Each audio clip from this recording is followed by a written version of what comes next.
huwag magyabang. Salamat, Panginoon, dahil tinuturuan nyo kami ng mga tamang hakbang sa buhay. Salamat sa ibinibigay nyong buhay at sa karunungan para ang buhay na ito ay sulitin, pagandahin, at lubos na malasap ang inyong pagpapala. Sa aming pagtitipong ito, kayo, Panginoon, aming tinataas. Linisin niyo po kami, patawarin sa aming mga pagkukulang at biyayaan niyo ng karunungan, kaliwanagan, gabayan, turuan, pagalingin sa mga karamdaman na aming katawan at isip at puso. At nawa kayo maluklok sa aming kalagitnaan, liwanag niyo ang maging biyaya namin. Pinupuri, pinasasalamatan namin kayo sa ngalan ng iyong anak na si Jesus. Sinabi sa Proverbs 27:1, don't brag about tomorrow. Each day brings its own surprises. Hindi maaaring ipagmalaki, ipagyabang ang hindi pa dumarating dahil maaaring ikagulat, ikasorpresa natin ang mga magaganap. Ano ba ang mga pagyayabang at mga ipinagyayabang natin? Boasting could be of bodily strength. Isa yan na hindi mo man ipinagyayabang ng bibig, hindi ka man conscious na ipinagyayabang, maaaring merong pagyayabang na nangyayari. At isa dyan na ating pwedeng ipagmalaki, lakas ng katawan, kalusugan. Pero ito'y bigla-biglang nawawala. Bata ka man o matanda, inaabutan tayo ng panahon na biglang nawawala ang ating lakas at kalusugan. Isa pang ipinagyayabang ay kabataan na hindi man mawala agad ay tiyak namang kumukupas sa pagdating ng panahon.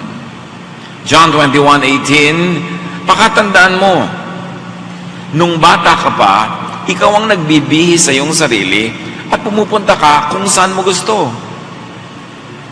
Isa daw yan na pribilehiyo ng pagiging bata. Meron kang kontrol sa iyong katawan. Binibihisan mo ang sarili, pumupunta ka sa ibig mong puntahan. Ngunit pagtanda mo sa pagpapatuloy, iuunat mo ang iyong mga kamay at iba ang magbibihis sa iyo at dadalhin ka kung saan hindi mo gusto. Nagaganap daw ito pagtanda, pag mahina ka na, you no longer have complete control over your body. Kaya habang maaga, pumunta ka na sa gusto mong puntahan. Habang kaya pa. At hanggat maaari, habang bata ka pa, magbihis ka ng matatanda at mahihina. At ipanalangin at asahan, kung ikaw naman ang tumanda, ay meron din magbihis sa iyo. Kasi ang itinatanim ay inaani. Magpasyal ka na ng mga matatanda, para kung ikaw naman ang tumanda, ay maaaring sa iyong itinanim, ay meron namang magpasyal sa iyo. Ang pagyayabang, maaari rin tungkol sa physical beauty. Isa yan sa mga nagiging dahilan ng pagmamalaki, kagandahan. Pero sabi ng Proverbs 31:30, kumukupas ang ganda. In fact, physical beauty is only very short-lived. Sandaling-sandali lang na maganda ang isang tao. Nasa kasibulan, sa tanghaling tapat ng kanyang buhay, pero yun ay papalipas. At pwede rin ipagyabang financial wealth, pera, kayamanan. Luke 12:15-20, at sinabi niya sa kanilang lahat, mag-ingat kayo sa lahat ng uri ng kasakiman, sapagkat ang buhay ng tao ay wala sa dami ng kanyang kayamanan. Nawawala, nananakaw, nababawi ang mga kayamanang pinansyal. Boasting could also be of intelligence, mental brilliance, greatness. Yan ay maaari pang mga ipagyabang, yung mga katalinuhan, galing, husay. Pero ang lahat ng yan ay pumupurol, kumukupas, kumisay biglang nawawala. Gaano ka man katalino, karunong, kahusay, minsan ka lang mabagok, na apektuhan ang iyong utak, pwedeng mawala ang lahat. Hindi pwedeng ipagyabang ang galing. Tulad ng isang hari na nagyabang ng todo-todo, Daniel 4:29-33. Minsan, namamasyal ang hari sa hardin sa bubong ng kanyang palasyo sa Babylonia. Ito ay si Haring Nebuchadnezzar. Sinabi niya, talagang dakila ang Babylonia. Ako ang nagtatag nito upang maging pangunahing lungsod at maging sagisag ng aking karangalan at kapangyarihan. So ako ang dakila, ako ang magaling, ako nagtatag. Hindi pa siya natatapos sa pagsasalita. Nang isang tinig mula sa langit ang nagsabi, Haring Nebuchadnezzar, pakinggan mo ito. Aalisin na sa iyo ang kaharian. Katatapos-tapos pala niya magyabang, meron ng bawi ang langit, sapagkat sinosolo niya ang karangalan at di niya kinikilala ang Diyos sa langit. Ipagtatabuyan ka sa parang at doon maninirahan kasama ng mga hayop. Kakain ka ng damo tulad ng baka. 7 taon kang mananatili sa gayong kalagayan hanggang sa kilalanin mong nasa ilalim ng kapangyarihan ng kataas-taasang Diyos ang kaharian ng mga tao at maaari niyang ibigay ito kanino man niyang naisin. Ipinaliwanag ng tinig mula sa langit ang dahilan kung bakit babawian ng kapangyarihan at katinuan si Haring Nebuchadnezzar. Sabi, kailangan kilalanin mo na ang Diyos ay nasa ibabaw ng lahat ng kapangyarihan ng tao, na siyang nagbibigay at nagbabawi nito, at mangyayari sa iyo sasahol ka pa sa hayop. At minaipaliwanag na ang mga medical scientists na maaaring uri ng sakit na dumapo dito kay Nebuchadnezzar, but definitely it affected his brain, his mind. At nangyari yun. So nangyayari ang pagbababa sa mga nagmamataas, pagbawi sa mga pinahihiram lang naman. Verse 33, nangyari agad kay Nebuchadnezzar ang sinabi ng tinig. Kahit gaano karunong, kahusay, kagaling, maaaring magkasakit sa utak ang tao. Maaaring mabaliw na nagiging asal, hayop o masahol pa. O lumalabo ang alaala, nagdidilim ang kaisipan, nawawala ang inspirasyon sa galing, kumupurol, dumidilim. Boasting could be of talent or skill. Ang husay-husay mong gumawa ng ganito, gumawa ng ganyan, pero ang tao nagkakasakit. Pwedeng dapuan ang tinatawag na aksidente. O magaling man ay nadadaig naman ng ibang mas magaling pa. So hindi dapat nagyayabang. Boasting could also be of social and political status and strength. Makapangyarihan, maraming relations, maraming koneksyon, pero pwedeng bumabagsak, iniiwan, tinatalikuran ng iba. Lalo yung political power, pag uso ka, ang dami mong kaibigan, pag di ka na uso, bumabaligtad pa nga yung dating kunwari kaibigan mo, nagiging kaaway mo pa. Boasting could also be of spiritual standing and power. Hindi napapansin ng mga nagbubuhay banal o nagbabanal-banalan o pinipilit maging banal na nagiging kayabangan na rin nila ang kanilang kayabangan, ang kanilang kalinisan. Kumisan ng taong hindi nagkakasala ay nagiging mayabang at minamaliit, dinudusta agad yung mga nagkakasala. Yung mga taong maganda ang buhay, matuwid, malinis, maaaring hindi niya napapansin na naipagyayabang na niya yon sa paghuhusga niya sa mga kapwa niya na itinuturing niyang marumi. Kaya sabi ng 1 Corinthians 10:12, kaya't mag-ingat ang sino mang nag-aakalang siya'y nakatayo at baka siya mabuwal. Kung nakatayo ka, magpasalamat ka sa Diyos, pero ihanda mo rin ang iyong loob sa posibilidad na pwedeng walang kaginsa-ginsa ay mabuwal ka. Kaya ang mga nakatayo, nananatiling nakatayo, dapat mabait sa mga nabubuwal. Kasi hindi mo alam kung kailan ikaw naman ang mabubuwal. Ang mga matuwid ay dapat na mahabagin, mabuti pa rin sa mga liko. Ang mga nabubuhay sa liwanag ay hindi dapat manlait ng mga nagtatago sa dilim. Those who live above the surface must never diminish the human value of those who fall in the cracks. Hindi dapat nagmamalaki. Lalong-lalo ang kabanalan, hindi dapat ipinagmamalaki. Kasi hindi mo alam kung kailan biglang ikaw naman ang matatalo ng tukso. Dadapuan ng pagkakamali at igugupo ng kahinaan. Huwag kang naagad-agad na mamalo sapagkat ang iyong pamalong ginagamit ay maaring sa iyo naman gamitin kung ikaw ang dapat paluin. Lahat ay pinagmamalaking yan. All this could disappear in a flash. Tulad ng nangyari kay Job, na nakatala sa Job 1:13-21. Ang yaman-yaman niya, dami-dami niyang anak at mga manugang, napakarami niyang kaibigan, mapakalusog ng kanyang katawan, pero sa isang araw, nabawian ng lahat ng yaman, namatay ang lahat ng anak, ang mga kaibigan ay naglayuan sa kanya, at iniwan siya ng kalusugan, nabalot ng galis ang kanyang katawan mula tuktok ng ulo hanggang dulo ng daliri sa paa, at may kaisa-isang taong natira sa kanyang piling, ang kanyang asawa, na walang ginawa kundi siya ay guluhin at inisin. All in a day.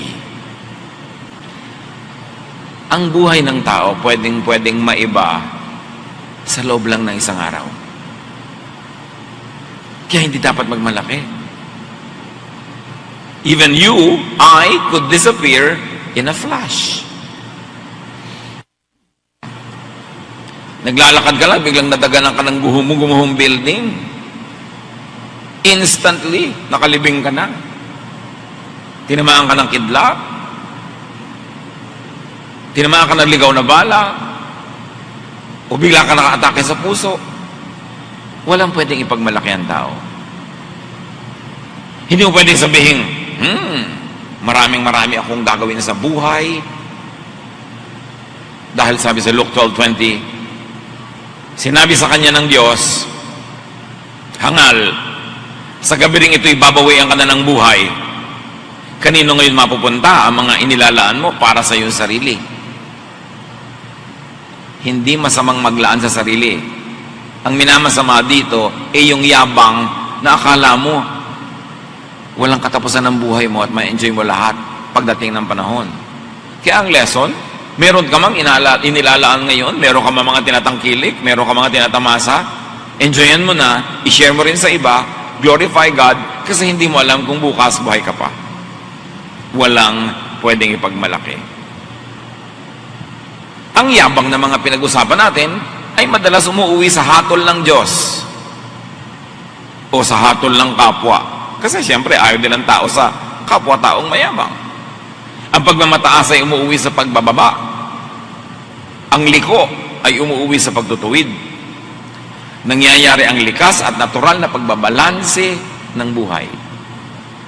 Kaya dapat, kung ayaw mong sapilitang mabalanse ka, ikaw na ang mag-balance sa sarili. Makahalata ka kung lumalabis ka na, ikaw na ang magbawas para hindi na langit pa ang magbawas.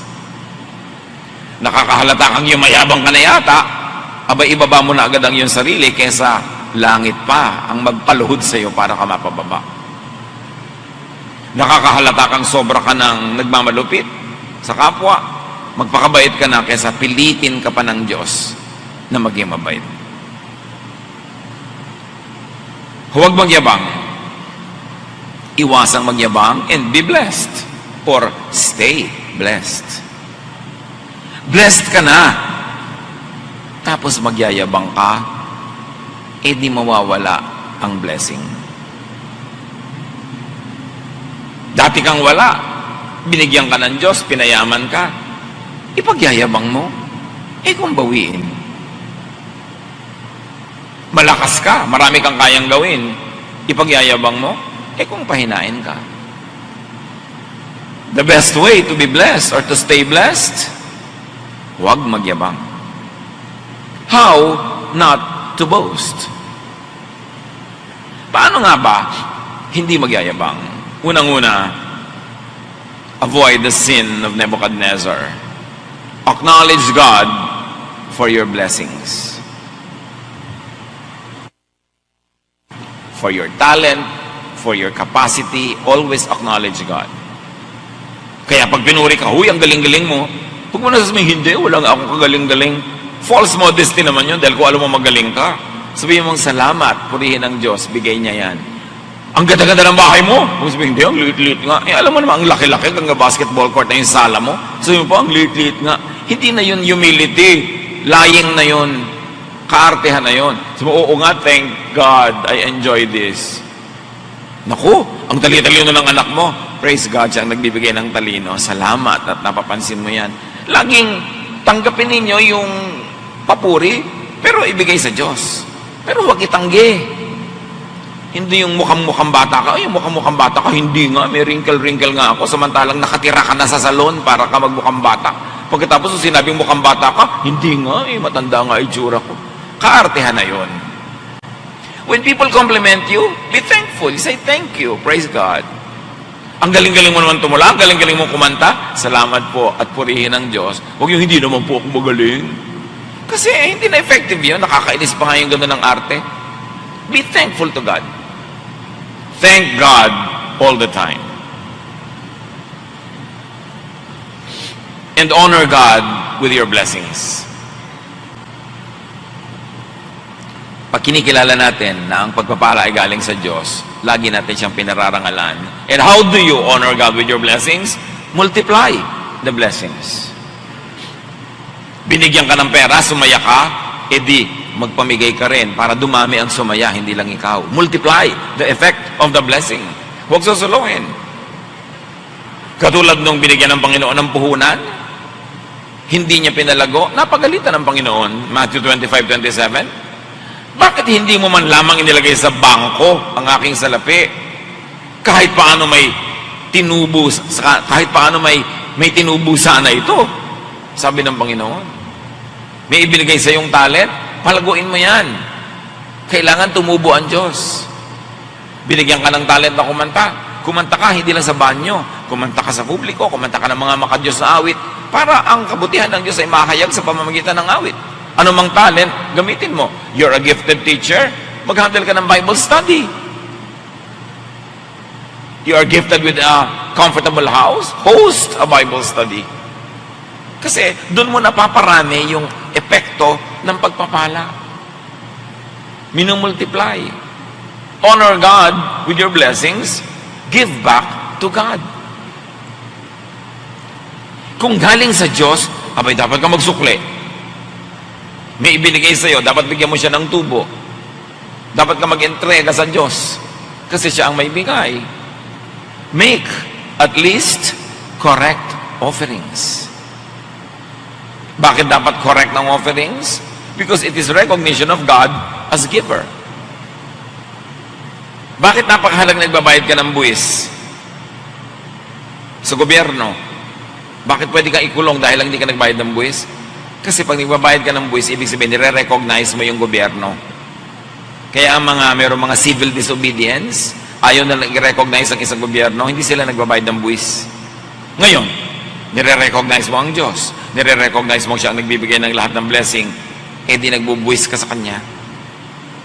Hindi dahil kailangan nyo ng Diyos, kundi kailangan nyo ng gawain ng Panginoon, o kaya kailangan mo yon para maalala mo lagi nabigay ng Diyos ang lahat, kaya dapat ka magbuwis. Genesis 28:22, ibabalik ko sa inyo ang ikasampung bahagi ng lahat ng ipagkakaloob ninyo sa akin. Kailangan ba ng Diyos yung ikasampu? Hindi. Pero kailangan ng kanyang bahay dalanginan.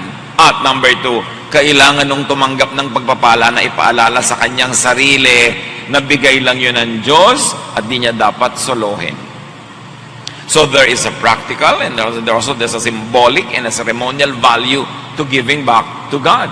Kaya sa Malakay 3:8-11, ang walang kamatayang teaching na ito, kausap ng Diyos ang bayan.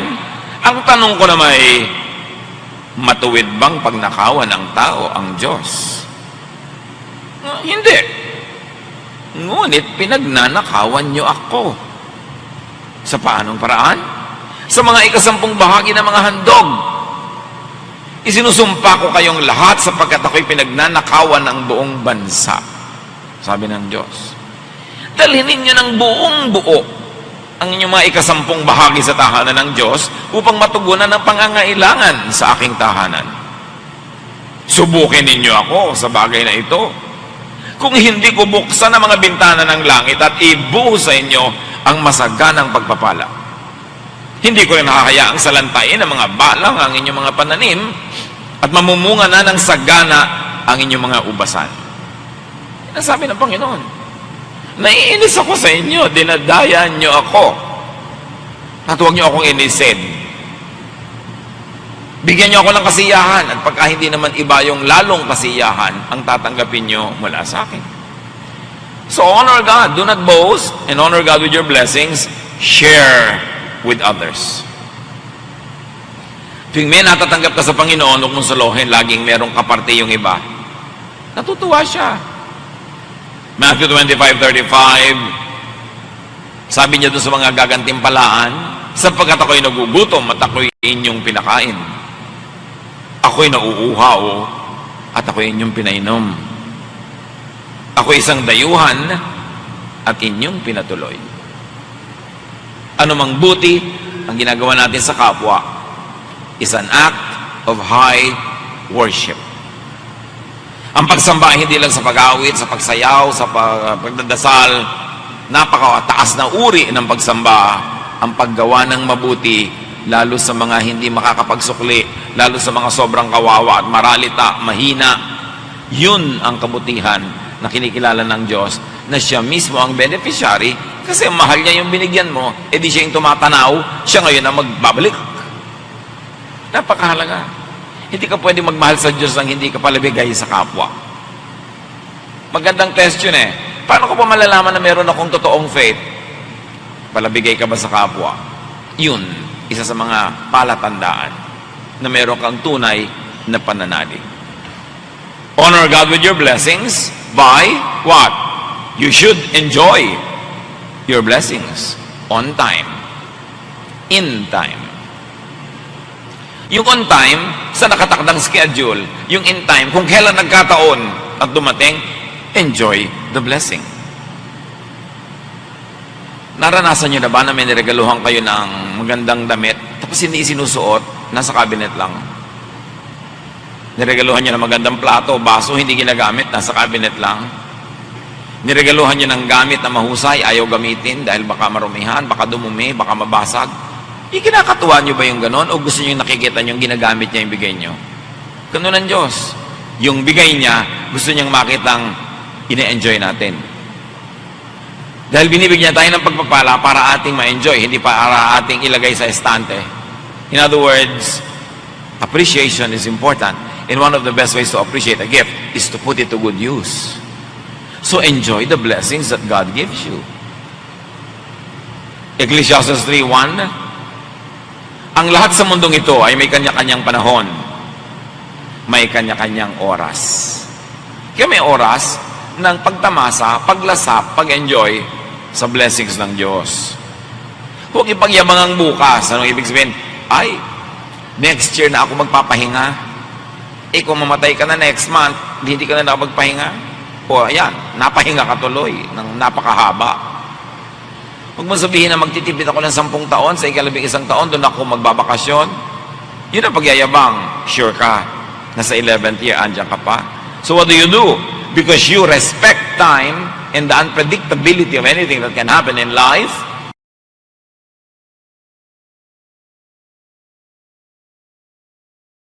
you should know better than to say, today or tomorrow, we will go to the city. We will do business there for a year, and make a lot of money. What do you know about tomorrow? How can you be so sure about your life?